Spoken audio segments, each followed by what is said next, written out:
Vítajte pri part 2 zo dňa 2. Toto video som musel dotočiť kvôli tomu, že YouTube mi dáva iba 3 minúty na krátke video shorts, takže to je všetko. Tak toto vyzerá na vrchu pláž. No, skôr prístav. Je taká tam. Ideme. Kúpil som si takúto malinkú vec, mini printer. A už odchádzame z prístavu a teraz na kamionome, takže vidíme sa, čaute.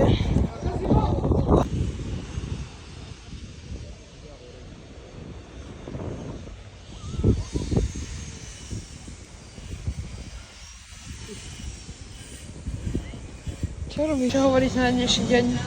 Veľmi dobré. Paráda. Veľa zážitkov, málo spomienok. Nič ja som sa ani nepredstavoval. Takže Alcazabra úplne, že najlepšie. Zahráme Že? Pata Jak zbrana. ale. Áno. A kde teraz sme? V nejakom šenku. Tu je supermarket. Vážne? Takže teraz som v Five Guys.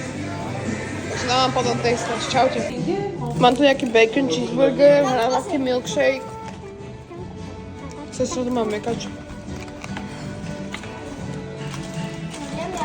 Ľudia, Five Guys hodnotím 9,5 z 10. Určite, keď budete niekde v Paríži, proste niekde, kde to je, 100% musíte ísť ochutnať. Určite ich shaky si dajte hlavne. A nemusíte si objednávať žiadne omáčky, len kľudne sa tu máte majonéz, kečup, môžete si tu zadarmo zobrať arašidy. Tu máte všetko. Ocot, servitky, všetko. Tu máte proste. A ten burger bol taký kvalitný, a to mäso bolo strašne dobre. Akože... Vidíme sa, čaute. Takýto výhľad z Gibraltára. A tam vidíte Tá bičiarená je tam. Nice. Aha, mami. Tam tá Picassová kocka, čo som vám ukazovala dneska. Tam je ten prístav. Tam sa budete vyčísať. Tam je more. Tam niekde sme boli, dneska sme sa boli na tam kúpať. Zajtra. Tak to vyzerám.